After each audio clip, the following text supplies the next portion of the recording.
Today we were putting together a bit of a concoction. We're about to go on a run of an unknown distance.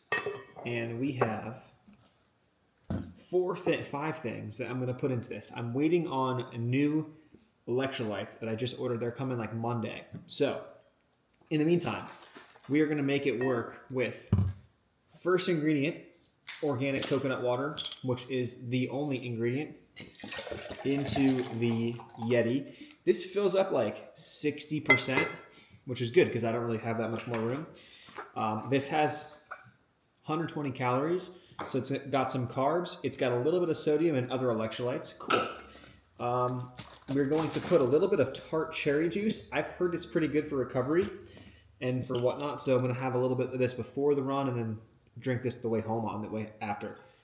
On the way home, after the run, it's pretty strong, so I don't know if I want to put that much, but a little more. That's good. This also has calories. They all have calories, which is what I'm looking for, because I want to replenish some calories or to fuel up with some calories before, and then also replenish with some calories after.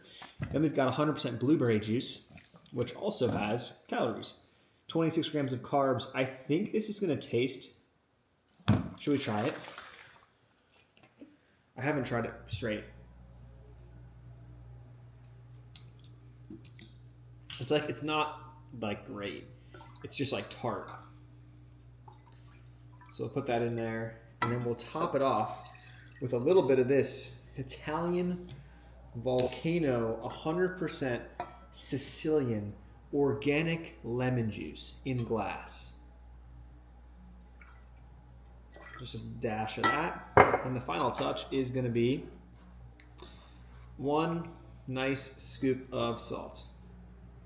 Because the amount of salt or the amount of sweat that is about to occur in that should be a solid pre-run, post-run, hydrating drink concoction. Give it a mix here. Let's taste this. Taste this bad boy.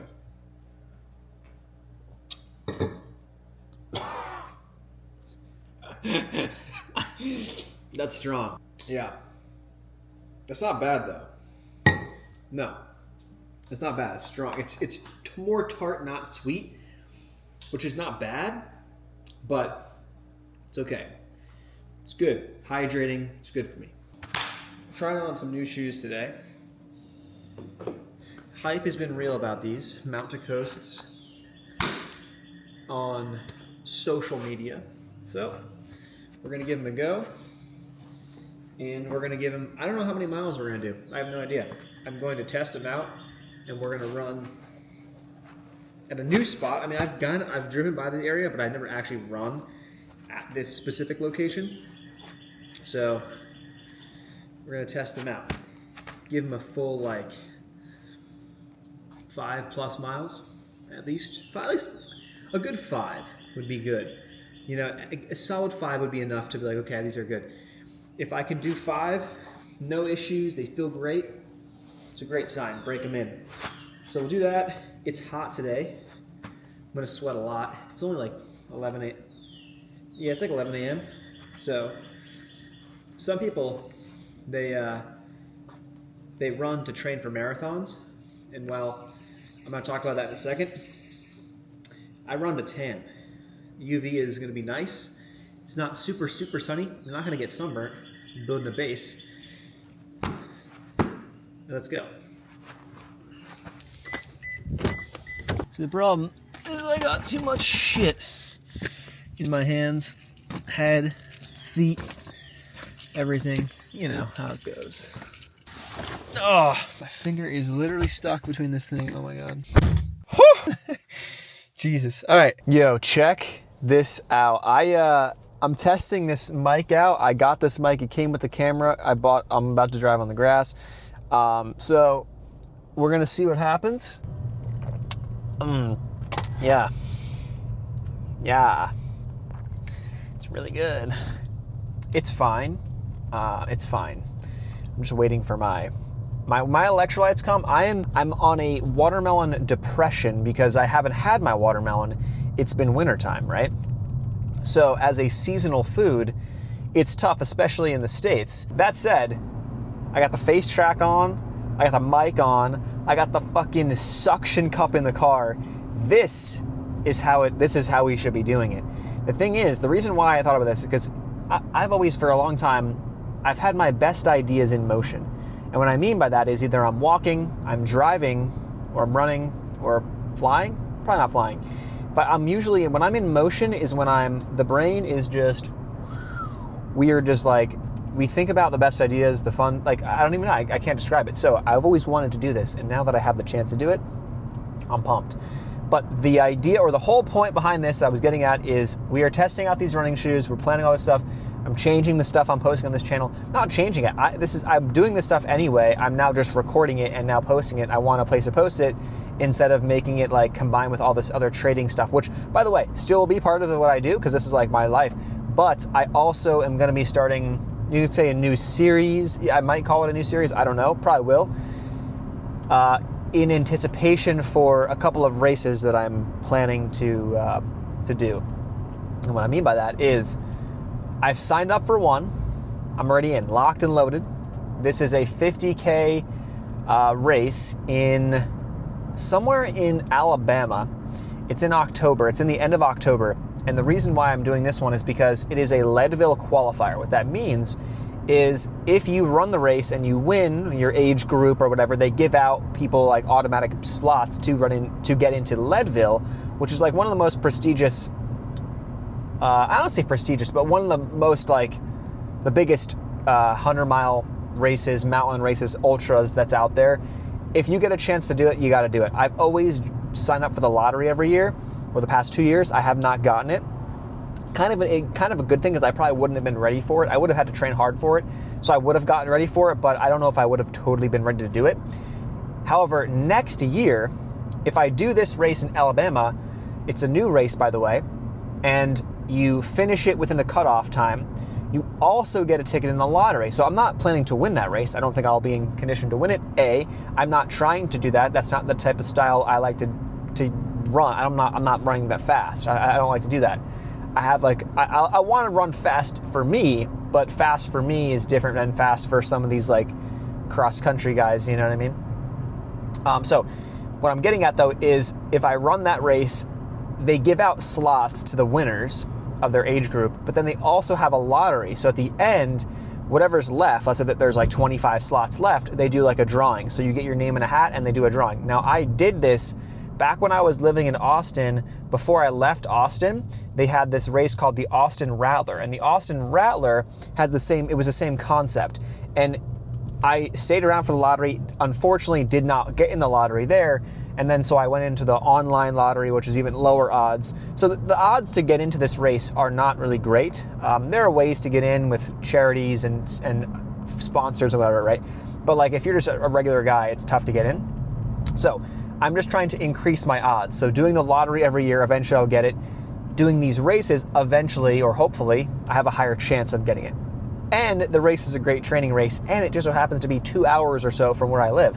So I'm like, 2-hour drive, shoot there at 4 a.m., do the race, come back at night, maybe get a ticket at Leadville. That would be like a win-win-win. That would be awesome. So that's the idea. So we have that signed up for, and that's in October. So super far out from right now, because I'm filming this video, it's April, it's early April. That's in October. But the bigger deal is there are two races. One that I'm about to sign up for in literally 48 hours from right now. I will hopefully have signed up for the race already. This is called the Georgia Death Race in the mountains of North Georgia. So I think somewhat of the Appalachian Trail, somewhat of the Coosa Backcountry Loop, and the Duncan Ridge Trail, if anyone's familiar. Pretty tough. I ran a race up in that area. The Cruel Jewel 50, which was like 60 actually, but I ran a race up there, and Cruel Jewel was tough, but it took on some of the same trails, so I'm somewhat familiar with it. This one's a bit longer. It's about they call it 74-ish miles, so we'll see how long. If it's 74-ish, let's just say 75. It's about 75 miles, tons of elevation gain, because as much as you don't think Georgia elevation, but the mountains in North Georgia and the trails up there on the Appalachian Trail, it is just literally like it's just this. the whole time. So you're going up and down. And so that accumulation of all those ups gets you, and they're pretty steep at times, I'll be honest. There were some spots on the, especially, they call it the Dragon Spine, I think, on the Duncan Ridge Trail that were pretty freaking steep, dude. Like it was a lot.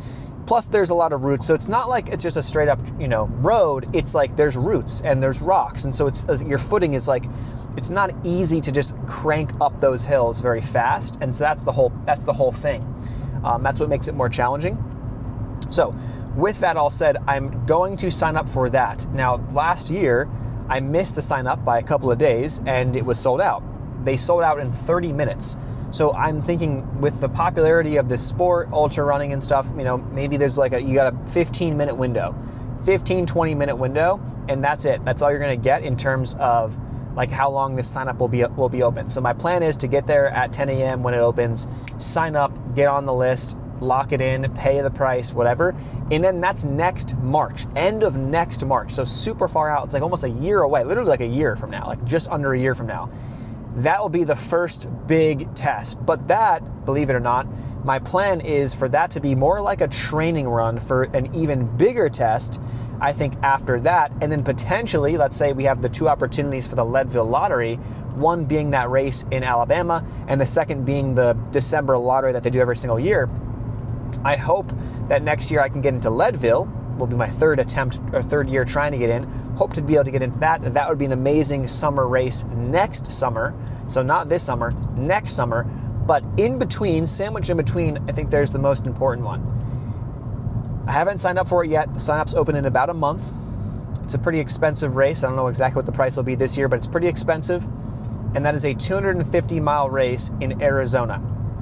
The Cocodona 250. Now, the reason why I bring the Cocodona 250 up is because that race, for whatever reason, sticks in my head as like the ultimate of ultimate. That was what got me into running. Like that race literally was the reason, or literally is the reason why I'm going for a run right now. I watched the live stream a couple years back when I was in Austin, and I literally couldn't believe what I was watching. This is the most insane thing. I got so attached, so connected to it that I was like, what the fuck? Like, what am I doing? I started running more, and next thing you know, I signed up for an ultra. Next thing I know, I ran 4 ultras in a year, and it was like, this is awesome. I loved it so much because, dude, it's like you're out in nature. Like it's fun, and I'm not being competitive. There's no pressure. So you just do it. Have fun, run the race, get it done, and enjoy the scenery. My sister and I went out to Arizona and we ran a race. Now, I would say that the race that I did in Lone Pine, California topped it because of the scenery with the mountains. Absolutely insane, Mount Whitney. But this race in Arizona that my sister and I did was absolutely beautiful on the Arizona Trail. It was gorgeous. It was beautiful. And that's essentially what Cocodona is. You start in the desert from just north of Phoenix, and you make your way from Phoenix all the way through towns, all the way up. I think their first towns, like the first major towns, you're going through is like Prescott, Arizona. Then you go through Jerome, which is like a mining ghost town kind of. I drove through Jerome when I was in Arizona last year. Super cool place. Just kind of like hanging off the side of a cliff. If I have the drone shots, I'll see if I can overlay them there. It's so sick. And then you come down through there. Then you go to Sedona with the red rocks. Beautiful Sedona. I love Sedona. So many hikes in Sedona. Last year, absolutely beautiful place.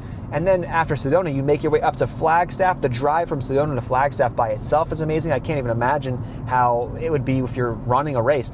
So I'm just, the beauty of that state. I mean, I thought I wanted to live there. I do think I want to live close. I think I want to live in Utah. But either way, the Southwest, the desert Southwest with the mountains is the most beautiful terrain. And I think that would be the most incredible race, incredible experience. It's like a week long. You start on Monday morning and you have until Saturday at like 10 a.m. or something to finish. You got to go 250 miles, 40 something thousand feet of elevation gain, which is a lot, but to be honest, over that span of time, it's not that crazy. But you're just trekking through an absolutely incredible place. Yeah, it's going to be tough to sleep. Yeah, they have sleep stations. Yeah, they're going to have tons of food for you. Yeah, it's a pain in your feet. Everything's going to hurt. It's going to be tough, but I just look at that race and I get goosebumps. I get chills thinking about that race and thinking about that experience. And I want to, it's so much unknowns, and I want to experience that. I want to meet people. I want to go through that experience with people who are kind of in a like-minded, but also who just want to challenge, but who also want to see the beauty of the state, who want to do this race just for fun. that in my honest view is the pinnacle of ultra running right now. What I want to do, the race that got me into running, and that I just feel this pull, this like I need to do that. I need to run that race. So long story short, this will be kind of one of like the precursor videos to what I believe is going to be a series of me documenting the training building up to these events. So documenting how my training goes for this first ultra, using that as kind of like a good test run. How do I do? I might fit one in the summertime with my sister if we can kind of pinpoint one, maybe in Colorado or something. That would be cool. We might want to do something like that just for fun again. And then the race, the Georgia Death Race next March. How do I handle that? Tough race, right? It's going to probably take me 20 hours, something like that to do. How do I handle that? How does the body feel? Use it as a good training run for Cocodona, which would be, a multiple day event, right? Where you're going to have to run, 75 times like fucking 3, 4, 5, I don't even know, to complete that race over the course of 3, 4, 5, 6, I don't know how many days, 5 days it could take me, 4 days. I have no idea. But I feel this desire to do it, and I want to do it. And as much as space it out, I just feel like I'm starting this right now with these goals in mind for this time next year. And I'm thinking I have so long to train. Not that I'm going to slack and half-ass it, but I can take my time and build up my fitness very nice and steadily, very slowly, to get to a point where I'm at those races. I'm ready to go. I'm trained properly. I've had plenty of time to train for these things. And when I run them, I'm in condition to actually run these things. Oh, we almost just crashed. I just cut that guy off pretty bad. But that's the plan. That's the goal. That's where I want to take this channel. I want to document a lot of this stuff, and I think it would be so fun. There's so many ideas that I have, so many things that I want to do, that not even just for the sake of this guy, not even just for the sake of making videos about, I want it for me. I want to be able to look back on these things and see all this stuff 3, 4, 5, 6, 10, 20 years down the road and be like, wow, I documented how that, because I just don't see a lot of it out there, to be honest, in the ultra space and it's just there's so many unknowns with all this stuff. So I have no idea what's going to happen. I have no idea how my body's going to react. I have no idea. I'm in pretty good shape. I take care of my body. I lift weights. I've been running a little bit the past couple of years. I've done a couple ultras, but these goals and these things are taking it to a whole other level. So it's gonna be interesting, to say the least. So I'm excited for it. I'm still not at the trailhead or the greenway here yet. I'm excited for it, but we'll see what happens. And these videos, I really envision them to be more of a documentation of all that goes into it. The food, the training, the sleeping, as well as combining that with other stuff that I do. There's a lot of the work that goes on behind the scenes. I don't talk about the work that I'm doing pretty much week in, week out, that I pays the bills. I post stuff on YouTube. I do also trade my own a couple of different accounts now, prop firms, some building my own accounts back, so there's a lot of that stuff that goes into things too, which will be part of this. Don't get me wrong, but I think that's gonna all be rounded out into what these videos and the channel, my channel becomes, because the channel again it's my name. It's me. It's not about only doing this or only doing that. And that's what I felt like it was kind of become before, and I just didn't want it to be classified that way or seen that way. So it's currently 78 degrees. It's going to be 86 today. So let's say that on average, we're looking at about 80 degrees while we're running here, 80, 81. It's probably it's humid. It's going to be sweaty as shit. So I took a towel and we'll see how it goes. But I'm excited. I'm curious how much the difference the shoes will feel, because I've been running in kind of shitty shoes, I'll be honest, because the shoes I've had haven't been great, haven't been perfect for what I've needed them for. Little blister issues, this, that, plus they've been used for a while. I've been using them for a while without switching them out, so I've probably put a couple 100 miles on each of them. So now these are fresh, and these shoes are built, or supposedly built, to last, and they're built to handle some good mileage. So that's the plan. let's see how this goes. 5 miles done, and we did it at a 9:29 average pace. Yeah, it was fucking hot, dude. I'm not gonna lie. First, like, true summer feeling run of the year, and like, it was hot. Like, the first like 2-3 miles, fine, but it definitely, by the second half, I was like, yeah, my heart rate's too high. I could have gone slower, but my body was just kind of like in the groove, so I was like, whatever. But heart was probably higher than it needed to be. We're probably gonna have to get back to morning runs soon. I prefer doing them midday to break up my day, and walks in the morning.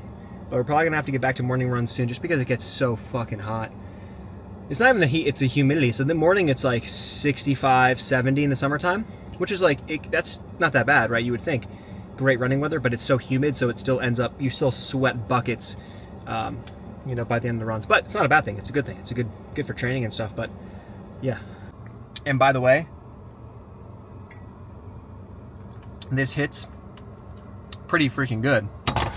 I think I'm gonna attempt to go to the farm and pick up some eggs and milk, if they have any. So I'm gonna see if they have some fresh raw milk and 18 eggs secured.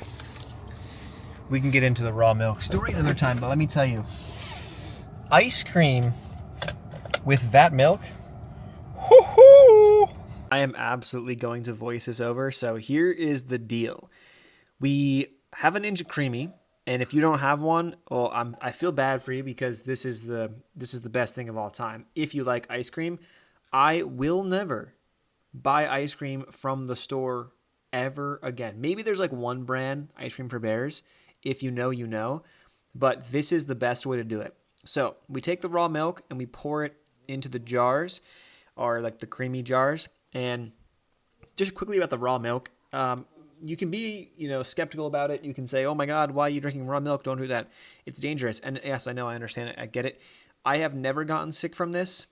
Knock on wood, hopefully never will. However, it depends upon where you're getting it from, and if you're getting it from a place that you trust. That's the biggest thing. The chance of getting sick from it is actually a lot lower than you think, compared to getting sick from other things in a grocery store that are on the shelves anyway. So, whatever.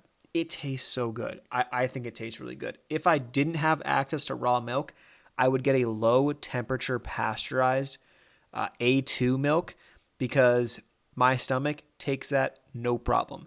If it's not A2, I'm on the bowl. I'll tell you that the next day. So we put in maple syrup. Trust me, guys, on this one. I'm telling you right now, like, trust. It comes out incredible. It doesn't taste like maple syrup. Like, that's just like the sweetener. It doesn't. You can use honey. I've done it before. Maple syrup, I just find, comes out way better. It mixes better. Totally good. A little bit of vanilla extract, a little dash on that. The thing with the vanilla extract, though, you could probably get vanilla bean. I mean, ideally, I would probably try that, but I just have the extract on hand, so that's what I use. And then we go with an egg yolk. So I separate the whites and I put the egg yolk in. I don't know exactly why or how that works or how that affects things. But that does play a role into this, and it just helps with the creaminess of the texture of the ice cream. Ultimately, you can experiment without it. You might not need it, but not only is an egg yolk super healthy for you, has a ton of vitamins, mineral, nutrients. I don't know, you can name a million of them, but it just apparently adds better texture. I've never made one without, so I don't really know the difference. But I trust it, and I'm like, hey, for extra vitamins and minerals, why not? I save the egg whites, of course. We don't throw those out. We save them for the next day or for my next breakfast in the morning. And pretty much, though, in a nutshell, this is it. You don't need a ton of other ingredients. I will add a little bit of salt. But, dude, other than that, this is how it's done. And so think about it, right? You have milk, you have maple syrup, you've got vanilla extract, egg yolk, salt. So 5 ingredients. I mean, come on. Where are you going to find an ice cream on the shelf? Seriously, look, go on the back of the labels. You're not going to find it. Okay, so final step is we use one of these mixers. We mix it up. I don't have the super high powered one, but it gets the job done. As long as you make sure the egg yolk is blended in, you're good. You might get some separation in terms of something rises at the top and that gets slightly discolored at the top versus the bottom. You do your best to mix it, and then once you put it in the freezer, I mean, there will be some things that settle towards the bottom, things that maybe float towards the top based off of densities.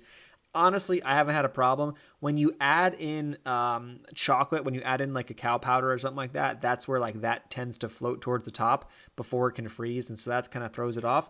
But ultimately, this comes out pretty good. If you are going to use cacao powder, I would recommend mixing it with milk, with a very small amount of milk, as turn it into like a little like a paste almost, and then mix it in. It mixes way better than putting the dry stuff in. But this is it. Patch those guys up, put them in the freezer, and good about like give them at least 12 hours. They probably need about a day, and then you're good to go. My favorite recipe though would be if you mash in some strawberries. That comes out even better. Just wanted to share a quick update. So we did sign up for the Georgia Death Race officially, in the bag, booked, done, paid for, all good to go. So we are locked and loaded on that. Second, next month, about 1 month from today as I'm filming this video, I will hopefully have signed up for Cocodona. I'm going to do the exact same thing, like the day it opens, I'm going to be on the live stream, watching it. Once it opens, refresh the page. Boom, we're going to buy it, sign up. It's going to cost like $1,600, I think. I don't know. But I justify it by, honestly, dude, like that experience to me, like you couldn't price it. You couldn't price it. So I don't care. That's the plan. So if you're still watching the video, I appreciate you. There's going to be a lot of ice cream. There's going to be a lot of sourdough. There's going to be a lot of food. There's going to be a lot of training, a lot of time in the woods, early mornings, late evenings, long nights, long days, hot summer days. It's going to be a lot of fun. And the plan is, because I got a lot of shit, okay? I got a bunch of cameras that I like to use just for my own personal use, snowboarding, and it's awesome. Running. Some of these ultras I've documented where I've gotten some good videos. It's so cool to look back on these videos. So I have all the stuff. I have all the gear already. I have all the stuff. I've had it. Now it's a matter of actually picking the camera up, filming it, sharing the journey, the experience. For anyone who cares. If you care, I appreciate you. If you don't, go watch somebody else's video or just don't. Don't watch my videos. It's fine. Totally fine. I mean, I really don't care. But I appreciate everyone who is watching, who is liking, who has been here for a long time. Maybe anyone who's new. I will see you guys in the next one. Until next time.